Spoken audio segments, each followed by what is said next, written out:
हमने स्टार्ट की है बायोलॉजी एनसीईआरटी की line by line and word to word explanation series, जिसमें आज हम स्टडी करेंगे क्लास 11th बायोलॉजी एनसीईआरटी का चैप्टर नंबर 4, जिसकी हेडिंग है एनिमल किंगडम। सबसे पहले हम ये देख लेते हैं कि इस चैप्टर में हम किन किन पॉइंट्स को स्टडी करेंगे। तो इस चैप्टर में हम पढ़ेंगे बेसिस ऑफ क्लासिफिकेशन के बारे में एंड क्लासिफिकेशन ऑफ एनिमल्स के बारे में। सबसे पहले मैं आपको ये समझा देती हूँ कि एनिमल किंगडम है क्या। देखो, इस अर्थ पर बहुत सारे लिविंग ऑर्गेनिज्म हैं और एक एक लिविंग ऑर्गेनिज्म को पढ़ना जो है वो काफ़ी ज़्यादा मुश्किल है। तो साइंटिस्ट ने क्या किया, time to time in living organism को क्लासिफिकेशन करने का प्रोसीजर अपनाया गया और इसी प्रोसीजर में जो सबसे वैलिड क्लासिफिकेशन है वो है 5 किंगडम क्लासिफिकेशन। इस क्लासिफिकेशन को दिया था 1969 में R.H. विटेकर ने और ये जो 5 किंगडम बनाए गए इसी में से एक है एनिमल किंगडम। अब नेक्स्ट इंपॉर्टेंट क्वेश्चन ये जनरेट होता है कि इस एनिमल किंगडम में कौन से मेंबर्स को रखा गया है। तो इस अर्थ पे जो लिविंग प्रेजेंट है उन लिविंग में जो मल्टी सेल्यूलर यूकैरियोट्स ऑर्गेनिज्म हैं और जिनमें सेल के बाहर सेल वॉल एब्सेंट होती है और साथ ही साथ में जो हेटेरोट्रोफिक हैं, मतलब जो अपना खाना खुद नहीं बना सकते, उन सारे लिविंग ऑर्गेनिज्म को रखा गया है एनिमल किंगडम में। तो ये मैंने आपको एक बेसिक आइडिया दे दिया कि एनिमल किंगडम में हम किन ऑर्गेनिज्म के बारे में स्टडी करेंगे। अगर आपने इस वीडियो को लास्ट तक देखा तो एनिमल किंगडम से रिलेटेड जो भी इंपॉर्टेंट फैक्ट हैं वो सब आपके क्लियर हो जाएंगे और सबसे इंपॉर्टेंट इस चैप्टर में है बेसिस ऑफ क्लासिफिकेशन वाला पार्ट। अगर आपने उसको समझ लिया अच्छे से तो जो नेक्स्ट 11 फाइलम जिसमें बांट रखा है एनिमल किंगडम को, उनको जब आप पढ़ोगे तो चीज़ें आपको बहुत ही ज़्यादा ईजी लगने वाली है। तो चलो अब चैप्टर को स्टार्ट करते हैं। चैप्टर की फर्स्ट लाइन में बोला गया है, when you look around you will observe different animals and different structure and forms. जब आप अपने चारों तरफ देखते हैं तो आप बहुत सारे डिफरेंट एनिमल्स को देखते हैं और वो जो डिफरेंट एनिमल हैं वो डिफरेंट स्ट्रक्चर में और डिफरेंट फॉर्म में प्रेजेंट हैं। As over a million species of animals have been described till now, the need for classification becomes all the more important. अब तक अगर हम बात करें इस अर्थ पर जब से लिविंग ऑर्गेनिज्म को ढूंढना स्टार्ट हुआ, डिस्कवरी स्टार्ट हुई, तो अब तक एनिमल्स की मिलियंस ऑफ स्पीसीज जो हैं उनको डिस्क्राइब कर लिया गया है। डिस्क्राइब करने का मतलब ये है कि इन स्पीसीज के बारे में हमें सारी बेसिक बातें पता है कि ये ऑर्गेनिज्म जो हैं वो किस तो हैबिटाट में रहते हैं, कैसा न्यूट्रिशन लेते हैं, कैसे रिप्रोडक्शन करते हैं, वो सारी बेसिक बातें हमने पता कर ली हैं। तो जब इतनी स्पीसीज हमने ढूंढ ली है तो उनका क्लासिफिकेशन करना जो है वो और ज़्यादा इम्पोर्टेंट हो गया है। The classification also help in assigning a systematic position to newly described species. तो क्लासिफिकेशन से क्या होगा कि जो हमने ग्रुपिंग बना दी, इन ग्रुपिंग में जो नए ऑर्गेनिज्म जब आप ढूंढोगे तो उनको उनमें रखना काफ़ी ज़्यादा ईजी हो जाएगा। नेक्स्ट चैप्टर की हेडिंग है basis of classification. Important topic है बच्चों, इस टॉपिक को आप ध्यान से अलर्ट होकर के समझना। मैं फिर से आपको कह रही हूँ, अगर आपने इस टॉपिक को समझ लिया तो एनिमल किंगडम के जो 11 फाइलम है उसकी बहुत सारी चीजें आपके यहीं पर क्लियर हो जाएंगी। In spite of differences in structure and form of different animals, there are fundamental features common to various individuals in relation to the arrangement of cells, body symmetry, nature of coelom, pattern of digestive, circulatory और reproductive system। इस line में ये समझाया गया है कि इस अर्थ पर जो डिफरेंट टाइप के एनिमल्स हैं, भले ही उनकी स्ट्रक्चर में डिफरेंस हो, भले ही उनकी फॉर्म्स में डिफरेंस हो, लेकिन फिर भी उनमें कुछ बेसिक सिमिलरिटीज हैं। जैसा कि चैप्टर के स्टार्टिंग में मैंने आपको बताया कि एनिमल किंगडम में कौन से मेंबर रखे गए हैं, वो मेंबर्स जो मल्टी सेल्यूलर हैं और यूकैरियोट्स हैं। ओके, और साथ ही साथ में जो उनमें सेल्स प्रेजेंट हैं उनमें सेल वॉल एब्सेंट है। और ये सारे ऑर्गेनिज्म जो एनिमल किंगडम है वो सारे के सारे हेटेरोट्रोफिक है, मतलब अपना खाना खुद नहीं बनाते, दूसरे से अपना खाना लेते हैं। तो उन सारे ऑर्गेनिज्म को हमने किस में रख दिया है, एनिमल किंगडम में। मतलब भले ही सारे एक दूसरे से अलग है लेकिन ये उनमें बेसिक सिमिलरिटी हो गई। तो हम जितने भी एनिमल किंगडम में ऑर्गेनिज्म आते हैं उनको हम कुछ बेसिस का यूज करके उनको हमने अलग अलग फाइलम में डिवाइड किया है। These features are used as the basis of animal classification and some of them are discussed here. ये जो टर्म आप ऊपर बताई गई है ना, अरेंजमेंट ऑफ सेल, कि हर जो एनिमल किंगडम में जो मेंबर्स हैं उनमें सेल्स कैसे कैसे अरेंज है, क्या सिर्फ सेल्स अरेंज है या फिर सेल्स ने अरेंज होकर के टिश्यू बना लिया है, टिश्यू ने अरेंज होकर के ऑर्गन बना लिया है और ऑर्गन ने मिलकर के ऑर्गन सिस्टम बना लिया है। ये चीज क्या है, ये मैं अगर आपको समझाऊं बच्चों, तो जो भी लिविंग ऑर्गेनिज्म है उसका एक कैरेक्टर होता है। हम लिविंग ऑर्गेनिज्म किसको बोलेंगे, जो मिनिमम एक सेल का बना हो। एक सेल का बना है तो उस ऑर्गेनिज्म को बोल देंगे यूनिसेलुलर ऑर्गेनिज्म, और अगर ऑर्गेनिज्म एक से ज्यादा सेल का बना है तो उसको बोल देंगे मल्टीसेलुलर ऑर्गेनिज्म। अब ये जो मल्टीसेलुलर ऑर्गेनिज्म है इसमें सेल्स क्या सिर्फ एक साथ अरेंज है, कोई कोऑर्डिनेशन नहीं है, तो उसको हम बोल देते हैं सेल एग्रीगेट, कि भाई सिर्फ सेल एक जगह इकट्ठी हो रखी है, कोई भी कोऑर्डिनेशन नहीं है। लेकिन सेल्स ने अगर कोऑर्डिनेट होकर के टिश्यू बना लिया है तो हम उसको बोलेंगे कि इन ऑर्गेनिज्म में टिश्यू लेवल ऑफ ऑर्गेनाइजेशन देखने को मिल रहा है। और अगर टिश्यू ने अरेंज होकर के ऑर्गन बना लिया है तो हम बोलेंगे ऑर्गन लेवल ऑर्गेनाइजेशन देखने को मिल रहा है। और ऑर्गन ने अरेंज होकर के अगर ऑर्गन सिस्टम बना लिया है तो उसको बोलेंगे organ system level of organisation. ये बेसिस है एनिमल किंगडम के जो मेंबर्स हैं उनको डिवाइड करने का। ऑर्गन सिस्टम जो है वो सिर्फ और सिर्फ किस में देखने को मिलता है, एनिमल किंगडम के मेंबर्स में देखने को मिलता है। लेकिन ये जरूरी नहीं है कि एनिमल किंगडम के हर मेंबर में देखने को मिले।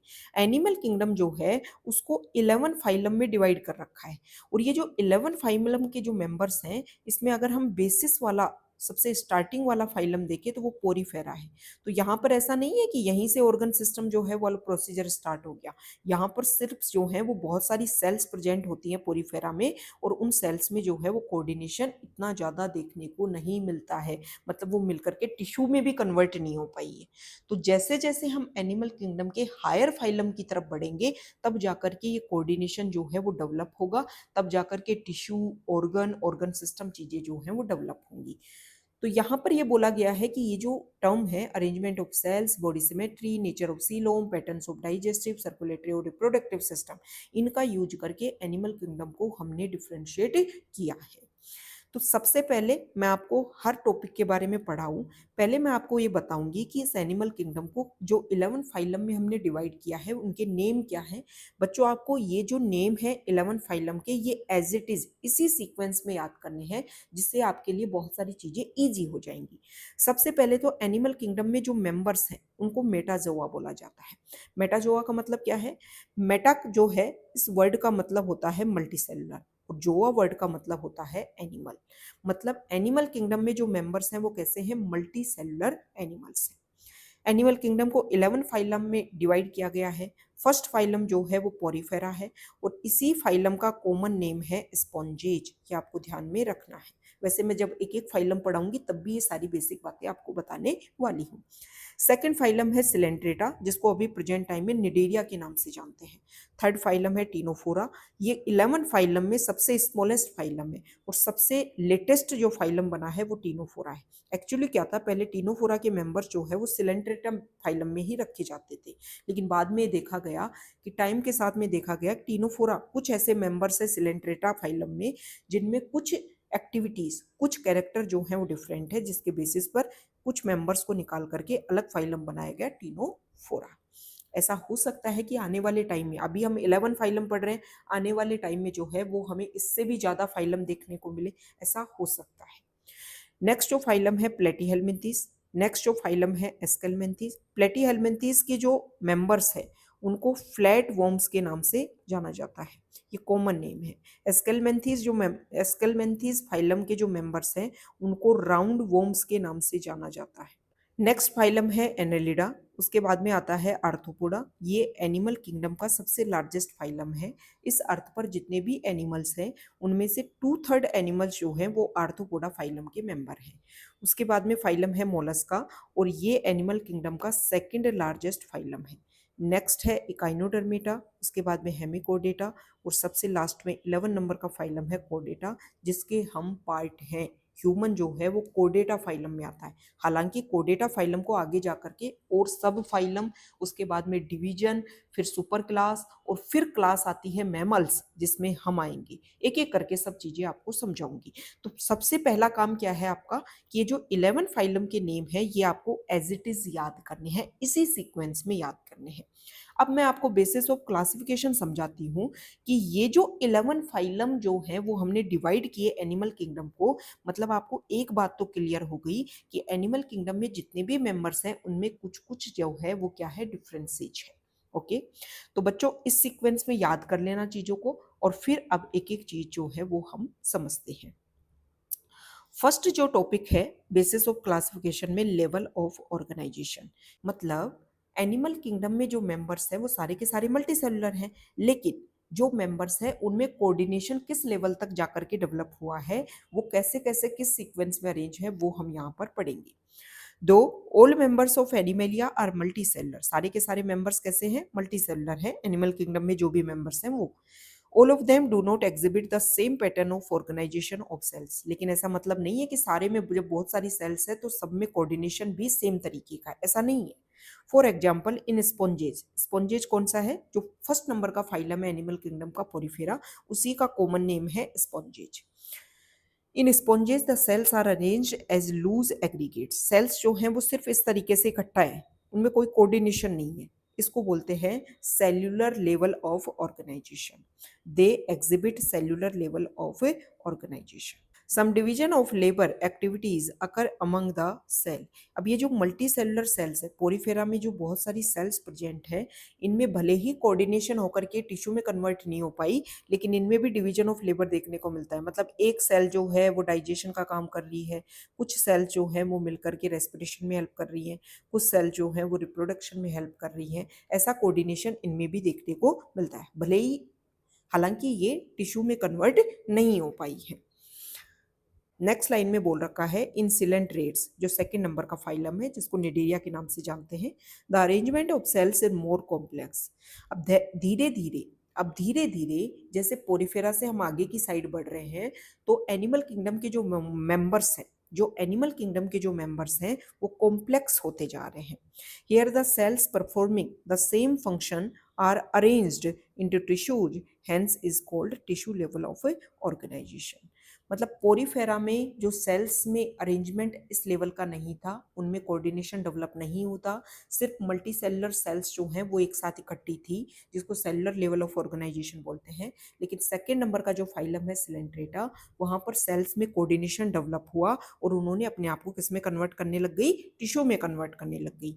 तो सिलेंट्रेटा, और उसके बाद में जो थर्ड नंबर का फाइलम आएगा कौन सा, टीनोफोरा, उसमें देखने को मिलता है tissue level of organisation. A still higher level, a still higher level of organization, that means organ level, is exhibited by members of platyhelminthes. Platyhelminthes जो फोर्थ नंबर का फाइलम है, उसमें क्या हो गई, चीजों में डेवलपमेंट हुआ और टिश्यू जो है उन्होंने मिलकर के क्या बना लिया, ऑर्गन बना लिया। And other higher phyla where tissues are grouped together to form organs, each specialized for a particular function. बोला गया कि प्लेटीहेल्मिन्थीज में क्या हुआ, जो टिश्यू हैं उन्होंने मिलकर के ऑर्गन बना लिया, और जैसे ही ऑर्गन डेवलप हुए तो हर ऑर्गन ने अपना अपना काम जो है वो फंक्शन करना स्टार्ट कर दिया। इन एनिमल्स लाइक एनेलिड्स, अच्छा यहाँ पर एनेलिड्स से कहानी को शुरुआत किया है। देखो अब तक क्या हुआ, फर्स्ट फाइलम पोरिफेरा जिसमें cellular level of organisation, second और थर्ड नंबर का फाइलम कौन सा, सिलेंट्रेटा और टीनोफोरा, जिसमें कौन सा system, tissue level of organisation. Platyhelminthes में ऑर्गन डेवलप हो गए, और उसके बाद में एस्केल्मेंथीज से कोर्डेटा तक क्या डेवलप हो गया, ऑर्गन सिस्टम डेवलप हो गया। मतलब जो ऑर्गन सिस्टम वाला कैरेक्टर जो सिर्फ एनिमल किंगडम में देखने को मिलता है, तो एनिमल किंगडम में भी ये कहानी जो है वो एस्केल्मेंथीज से जाकर के शुरुआत होती है। यहाँ पे एस्केल्मेंथीज के बारे में नहीं दे रखा है, लेकिन एस्केल्मेंथीज में क्या हो जाता है, ऑर्गन सिस्टम बनने लग जाता है। तो annelids, arthropod, mollusk, echinoderm and chordates organs have associated to form functional system. Each system concerned with a specific physiological function. This pattern is called organ system level of organization. तो Aschelminthes से chordata तक क्या हुआ, organ ने मिलकर के, organ जो है उनके बीच में कुछ फिजिकल और केमिकल इंटरेक्शन होना स्टार्ट हुआ, जिसकी वजह से उन्होंने क्या बना लिया, एक सिस्टम बना लिया, जैसे कि डाइजेस्टिव सिस्टम, जैसे कि सर्कुलेटरी सिस्टम, जैसे कि एक्सक्रीटरी सिस्टम, ऐसे सिस्टम जो है वो डेवलप होने लग गए। organ system in a different group of animals exhibit various patterns of complexities। अब organ system में भी अगर हम जाएं, एस्केलमेंथीज से कोडेटा तक अगर हम जाएं, तो धीरे धीरे इसमें भी और ज्यादा कॉम्प्लेक्सिटी जो है वो डेवलप होने लग गई। For example, the digestive system in platyhelminthes has only a single opening to the outside the body that serves at both mouth and anus, hence and is hence called incomplete। क्या बताया गया है कि भाई, अगर मैं आपको थोड़ा सा बेसिक में बताऊं कि पोरीफेरा जो है उसमें cellular level of organisation, coelenterata और टीनोफोरा जो है उसमें टिश्यू बन गई। उसके बाद में अगर हम बात करें तो प्लेटीहेल्मिंथीज जो है उसमें डेवलप हो गया ऑर्गन, और एस्केलमेंथीज से कोडेटा तक अगर हम बात करें तो डेवलप हो गया ऑर्गन सिस्टम। तो ऑर्गन सिस्टम जो डेवलप हुआ उसमें भी टाइम के साथ में और ज़्यादा कॉम्प्लेक्सिटीज डेवलप हुई। फिर ये बताया गया है कि भाई यहाँ पर कोऑर्डिनेशन के साथ में जैसे ही ऑर्गन बनने लगे प्लेटीहेल्मिंथीज में, लेकिन इसका मतलब ये नहीं है कि चीज़ें जो है वो अच्छे से डेवलप हो गई। प्लेटीहेल्मिंथीज में क्या होता है कि बॉडी में एक ही ओपनिंग होती है, जैसे कि इनमें इस तरीके की ओपनिंग होगी, ये की ओपनिंग है, यही ओपनिंग जो है वो माउथ का रोल प्ले करेगी और यही ओपनिंग जो है वो एनस का रोल प्ले करेगी। इसको बोलते हैं इनकम्प्लीट बॉडी प्लान। क्या बोलते हैं? इनकम्प्लीट बॉडी प्लान, या फिर इसको बोलते हैं blind sac body plan.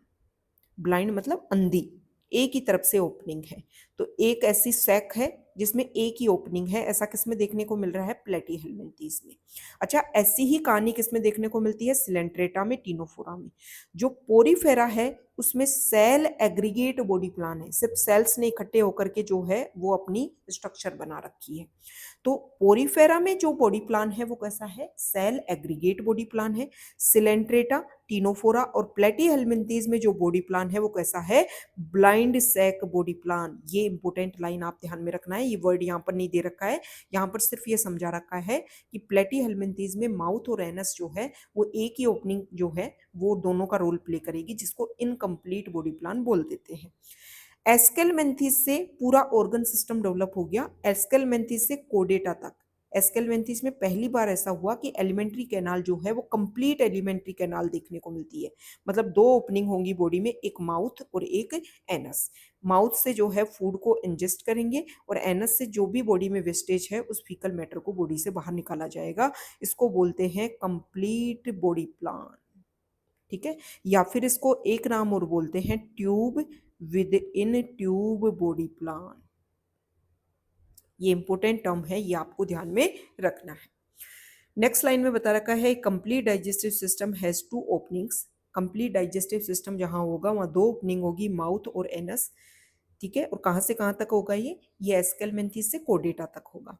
Similarly the circulatory system में बी ऑफ टू टाइप्स। इसी तरीके से जिस तरीके से एलिमेंट्री कैनाल दो तरीके की हो सकती है, इनकम्प्लीट और कंप्लीट, वैसे ही सर्कुलेटरी सिस्टम भी दो टाइप का होता है। एक होता है ओपन टाइप और एक होता है क्लोज टाइप। ओपन टाइप में क्या होता है?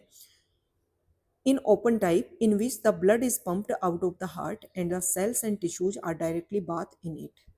जहाँ ओपन टाइप होता है ना, वहाँ पर बॉडी में बड़ी बड़ी कैविटीज बनी होती है और इस कैविटीज में ब्लड आकर के भरेगा, जो भी लिविंग ऑर्गेनिज्म जिसमें ओपन टाइप का देखने को मिलता है।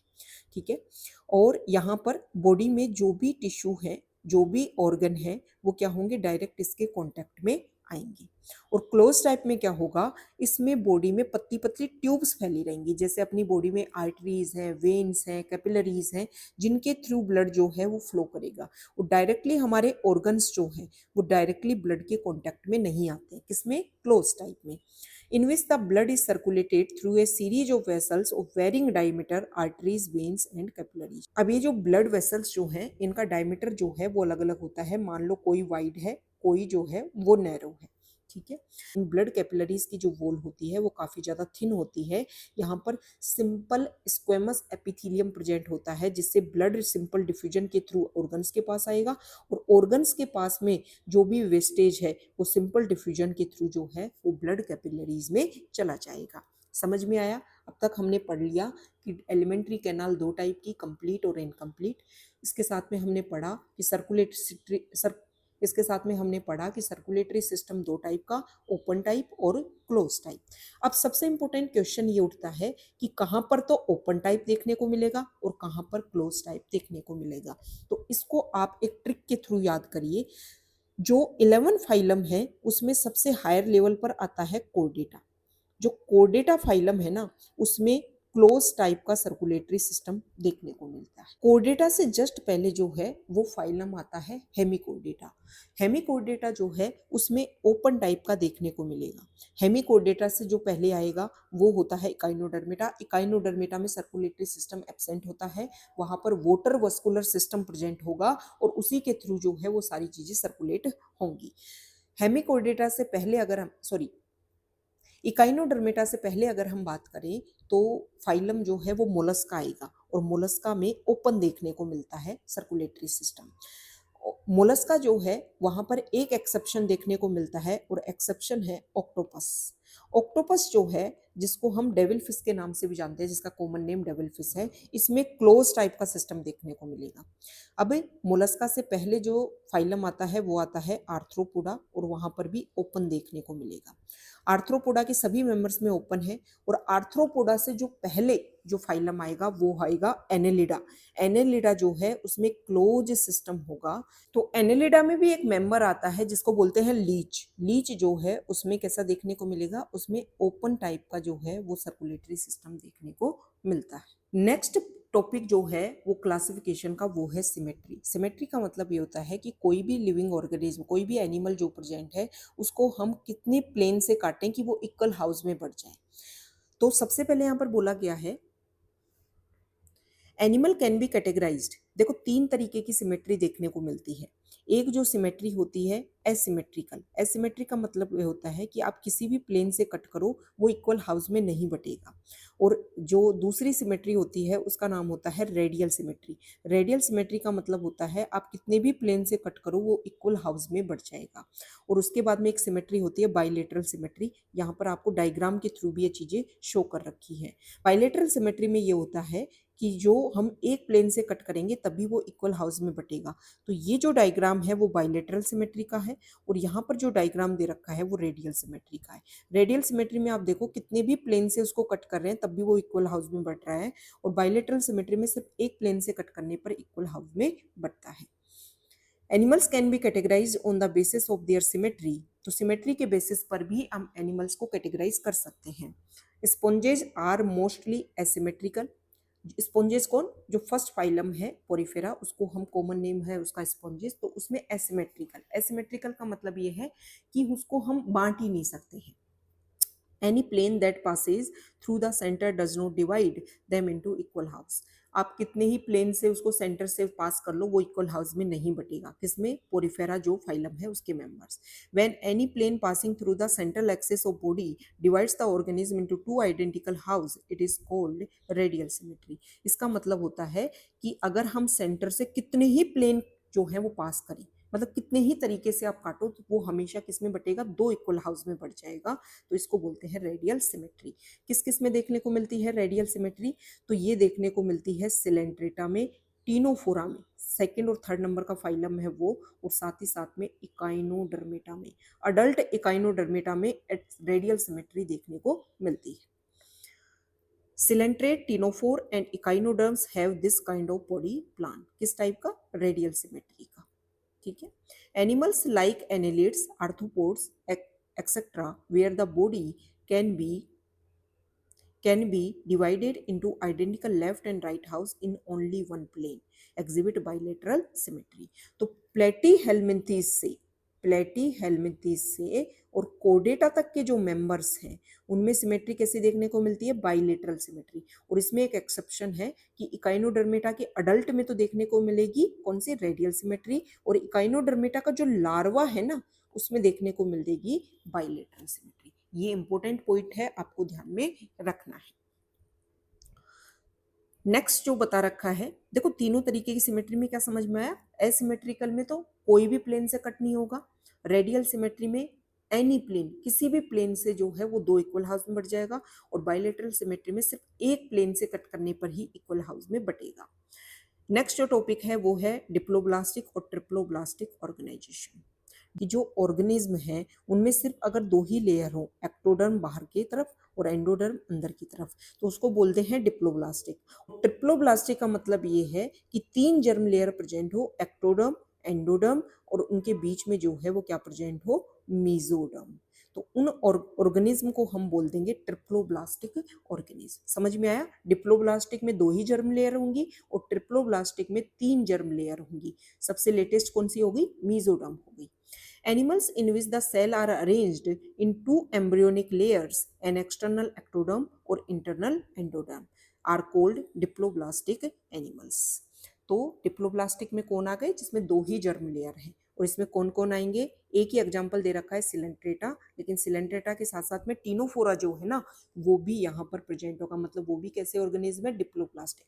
अब तक हमने जो देखा तो उसमें आपको एक चीज समझ में आ रही होगी कि सिलेंट्रेटा और टीनोफोरा जो फाइलम है वो हमेशा साथ साथ है। पोरीफेरा जो है वो सबसे अलग चल रहा है।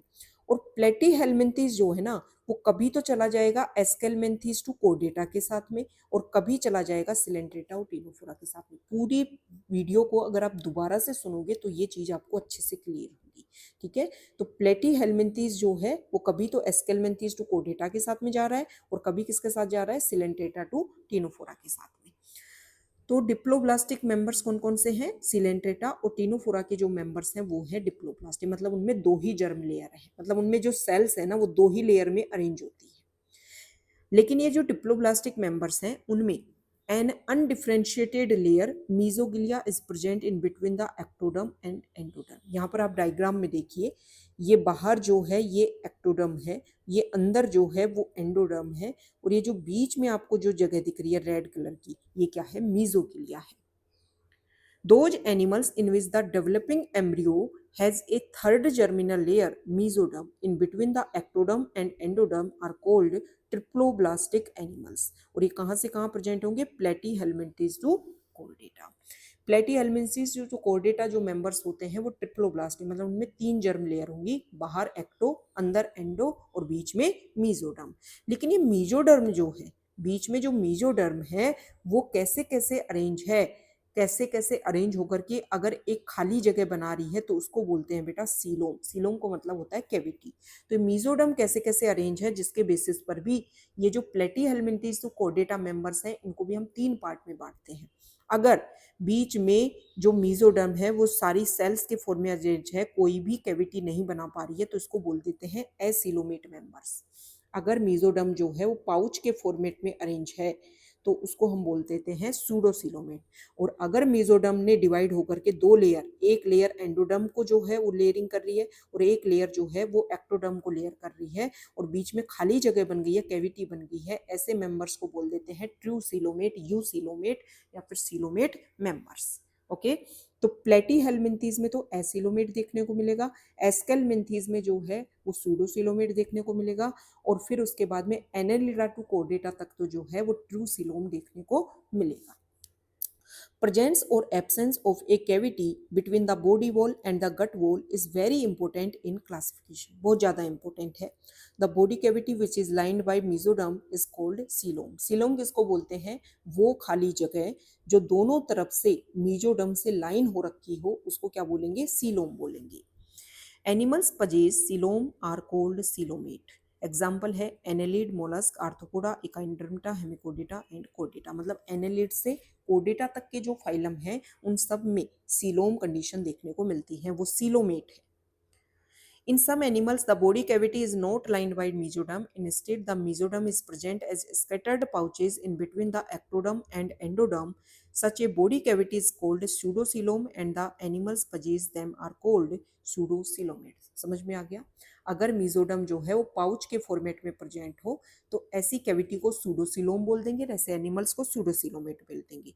किसमें देखने को मिलेगा? एस्केलमेंथीज में। The animals in which the body cavity is absent are called acoelomate platyhelminthes. यहाँ पे बीच में सेल्स जो है, मेसोडर्म जो है वो स्प्लिट नहीं होती है, पूरी सेल्स प्रेजेंट होती हैं एक्टो एंडो के बीच में। तो ये किस में प्रेजेंट होगा? प्लेटीहेल्मिन्थीज में। नेक्स्ट जो बेसिस ऑफ क्लासिफिकेशन है वो है सेगमेंटेशन। सेगमेंटेशन का मतलब ये है कि जब भी आप किसी एनिमल को देखो तो उसकी बॉडी में अगर आपको सेगमेंट दिखाई दे, अगर बॉडी में बाहर से सेगमेंट दिखाई दे तो उसको एक्सटर्नल सेगमेंटेशन बोलेंगे, अगर अंदर से सेगमेंट दिखाई दे इंटरनल सेगमेंटेशन, और अंदर बाहर दोनों से सेगमेंटेशन दिखाई दे तो उसको बोलेंगे ट्रू सेगमेंटेशन। ये देखने को मिलता है एनालिड के जो मेंबर हैं उसमें। जो फॉल्स सेगमेंटेशन है, मतलब उसमें एक्सटर्नल हो या फिर इंटरनल हो, तो एक्सटर्नल सेगमेंटेशन देखने को मिलता है आर्थ्रोपोडा के मेंबर में, और इंटरनल सेगमेंटेशन देखने को मिलता है अपने कोर्डेटा में।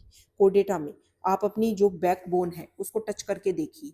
सेगमेंटेशन का मतलब ये होता है कि कुछ स्ट्रक्चर जो हैं वो सिमिलर हो और एक के ऊपर जो हैं वो अरेंज हो, एक के ऊपर एक अरेंज हो, तो ऐसी स्ट्रक्चर को बोल देते हैं हम सेगमेंटेशन, या फिर ये जो स्ट्रक्चर है इनके एक एक पार्ट को बोल देते हैं मेटामियर्स, और इस प्रोसीजर को बोलते हैं मेटामेरिज्म। ओके, जैसे आप अपनी बैकबोन को टच करके देखिए तो आपको जो है वो स्ट्रक्चर दिखेंगी कि सिमिलर सिमिलर स्ट्रक्चर है। ठीक है। In some animals, the body is externally and internally divided into segments with a serial repetition of at least some organs. कुछ organ एक जैसे ही हो और बार बार रिपीट हो रहे हो तो उसको क्या बोलते हैं? सेगमेंटेशन। फॉर एग्जाम्पल इन अर्थवोम, अर्थवोम किस में आएगा? ये एनेलिडा जो फाइलम है उसका मेंबर है। The body show this pattern called metameric segmentation and the phenomenon in known as metamerism. Metameric segmentation, और इस फिनोमिना को बोल देते हैं मेटामेरिज्म। तो ट्रू सेगमेंटेशन सिर्फ एनालिडा में देखने को मिलता है, कोर्डेटा में और आर्थ्रोपोडा में फॉल्स सेगमेंटेशन, आर्थ्रोपोडा में एक्सटर्नल और कोर्डेटा में इंटरनल सेगमेंटेशन। नेक्स्ट टॉपिक है notochord. Notochord is a mesodermally derived rod-like structure formed on the dorsal side. तीन लाइन में तीन वर्ड इंपॉर्टेंट है। एक तो नोटोकोड का ओरिजिन किससे होता है? मीजोडर्म से ओरिजिन होता है। कैसी स्ट्रक्चर है? रोड लाइक स्ट्रक्चर है। और कहाँ मिलती है? डोर्सल साइड में। डोर्सल साइड का मतलब क्या है? मान लो ये एक ऑर्गेनिज्म है और इसको हमने धक्का दिया और ये इस तरीके से गिर गया, तो इसका ये जो नीचे वाला पार्ट हो जाएगा, ये तो इसका पार्ट हो जाएगा वेंट्रल, और ये जो ऊपर वाला पार्ट हो जाएगा ये हो जाएगा डोर्सल। तो जो भी ऑर्गेनिज्म है उनके इस साइड पे क्या मिलेगी? रोड लाइक स्ट्रक्चर मिलेगी, और वो रोड लाइक स्ट्रक्चर अगर मीजोडर्म से उसका ओरिजिन हुआ है तो उसको बोला जाता है नोटोकोड। कब प्रेजेंट होगी? ज्यादातर ये एम्ब्रियोनिक लाइफ में प्रेजेंट होती है, और एम्ब्रियो के डोर्सल साइड पे प्रेजेंट होकर के उसको सपोर्ट देने का काम करती है during embryonic development in some animals. Animals with notochord are called chordates, and those animals which do not form this structure are called non-chordates. Example है Porifera to Echinoderms. Animal kingdom को 11 phylum में हमने divide किया। अब इस 11 phylum में जो last का फाइलम है कोर्डेटा, सिर्फ उसी में क्या प्रेजेंट होती है? नोटोकोड प्रेजेंट होती है। स्टार्टिंग के जो 10 फाइलम है उनमें नोटोकोड एब्सेंट होती है। ओके, ये जो नोटोकोड है ना, ये ही आगे आने वाले टाइम में मिलकर के क्या बना लेगी? हमारी बैकबोन बना लेगी। हमारी वर्टिब्रल कॉलम जो है उसका फॉर्मेशन किससे होगा? नोटोकोड से होगा। अब यहाँ पर जो हमने अब तक पढ़ा है, जो हमने बेसिस ऑफ क्लासिफिकेशन पढ़ा है, उसको समझाने के लिए एक टेबल दे रखी है, जो आपको, अगर आपने इस इतने पार्ट को अच्छे से सुन लिया है तो ये टेबल आपको इजीली समझ में आ जाएगी। नेक्स्ट टॉपिक है classification of animals. The broad classification of animalia based on common fundamental features as mentioned in the preceding sections.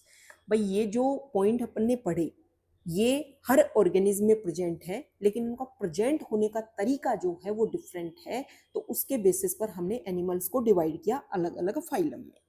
तो यहाँ पर इन सारी चीज़ों को एक फिगर में समझा रखा है। सबसे पहले तो बता रखा है कि एनिमेलिया किंगडम की हम बात कर रहे हैं, और इसमें जो मेंबर्स आते हैं वो कैसे आते हैं? मल्टीसेलुलर आते हैं। फर्स्ट जो पॉइंट हमने पढ़ा था वो पढ़ा था लेवल ऑफ ऑर्गेनाइजेशन, कि जो एक से ज्यादा सेल्स है उनमें कैसा कोऑर्डिनेशन है। तो पोरीफेरा जो किंगडम है उसमें सिर्फ सेल्यूलर लेवल ऑफ ऑर्गेनाइजेशन देखने को मिलता है, लेकिन पोरीफेरा के बाद में सिलेंट्रेटा से कोर्डेटा तक जो मेंबर्स हैं, सिलेंट्रेटा और टिनोफोरा में टिश्यू बन जाते हैं, प्लेटीहेल्मिन्थीज में ऑर्गन बन जाते हैं, और एस्केलमेंथीज से कोर्डेटा तक ऑर्गन सिस्टम बन जाता है। ठीक है, तो यहाँ पर सबसे पहले तो हम किसके बारे में? पोरीफेरा के बारे में पढ़ लेते हैं। Level of organisation, cellular level. Symmetry जो है वो मोस्ट एसिमेट्रिकल, किसी भी प्लेन से कट करो इक्वल हाउस में नहीं बटेगा। नेक्स्ट है बॉडी कैविटी और सीलोम। देखो वैसे तो एसीलोम वर्ड उसके लिए यूज किया जाता है जहां पर बाहर एक्टोडर्म हो, अंदर एंडोडर्म हो और बीच में क्या प्रेजेंट हो, मीजोडर्म प्रेजेंट हो और वो डिफ्रेंशिएट ना हो। लेकिन यहाँ पर देखो इसलिए एसिलोमेटा वर्ड रख दिया गया कि जो पोरिफेरा है वहां पर भी तो बहुत सारी सेल्स हैं, तो वहां पर कोई कैविटी ही नहीं प्रेजेंट है। सीलोम हम इसको किसको बोल रहे हैं, हम सीलोम उस खाली जगह को बोल रहे हैं जो दोनों तरफ से मीजोडर्म प्रेजेंट हो। तो पोरिफेरा में ऐसा कुछ है ही नहीं, इसलिए यहाँ पर एसिलोमेटा वर्ड रख दिया गया है। और फाइलम हो गया पोरिफेरा। अब टिश्यू से और ऑर्गन सिस्टम की जो कहानी है उसको हम डिवाइड करके पढ़ते हैं। तो इसमें ये जो मेंबर्स हैं, मतलब सिलेंट्रेस्ट्रा से कोर्डेटा तक के जो मेंबर्स हैं उनमें सिमेट्री दो टाइप की देखने को मिलती है, रेडियल सिमेट्री और बाइलेटरल। रेडियल का मतलब ये होता है कितने ही प्लेन में आप कट करो दो इक्वल हाफ्स में बढ़ जाएगा, और बाइलेटरल का मतलब ये होता है कि एक प्लेन से कट करने पर ही दो इक्वल हाफ्स में बटेगा। तो रेडियल सिमेट्री जो होती है वो किसमें देखने को बताई थी मैंने, सिलेंट्रेटा में और टीनोफोरा में, और अडल्ट इकाइनोडर्मेटा में। तो ये कैसे होते हैं, एसिलोमेटा वही कहानी, इनमें सिर्फ क्या बना है, टिश्यू बना है, ऑर्गन ऑर्गन सिस्टम ऐसा कुछ डेवलप हुआ नहीं है। तो यहाँ पर जो है वो कहानी, मतलब जो जर्म लेयर है वो दो ही अरेंज है, एक्टो एंड एंडो। इसमें दो दो आ जाएंगे, एक तो सिलेंट्रेटा और एक टीनोफोरा। नेक्स्ट है बाइलेटरल सिमेट्री, एक ही प्लेन से कट करने पर दो इक्वल हाउस। इसमें तीन होंगे, तीन तरीके की जो है वो सीलोम देखने को मिलेगी। अगर बिना बॉडी कैविटी के प्रेजेंट है तो ऐसा किसमें प्रेजेंट था, एसिलोमेट, किसमें, प्लेटिहेल्मिन्थीज में। अगर फोल्स सिलोम प्रेजेंट है तो सूडोसिलोमेट बोलेंगे, किसमें, एस्केल्मेंथीज में। और अगर ट्रू सिलोम प्रेजेंट है जिसको हम सिलोमेट बोल रहे हैं तो ये एनेलिडा से कोर्डेटा तक प्रेजेंट होगी। यहाँ पर देखो इस तरीके से स्टार लगा रखा है इकाइनोडर्मेटा पर। तो ये बात मैंने आपको समझा दी कि इकाइनोडर्मेटा में रेडियल और बाइलेटरल सिमेट्री प्रेजेंट होती है, डिपेंड करता है कि उनकी स्टेज कौन सी है। तो इंपॉर्टेंट लाइन हो गई कि इकाइनोडर्मेटा में दो तरीके की सिमेट्री प्रेजेंट हो सकती है, लेकिन डिपेंड किस पे करता है, उसकी स्टेज कौन सी, वो लार्वल स्टेज में है या फिर अडल्ट है। अडल्ट में देखने को मिलेगी रेडियल सिमेट्री और लार्वल स्टेज में देखने को मिलती है बाइलेटरल सिमेट्री।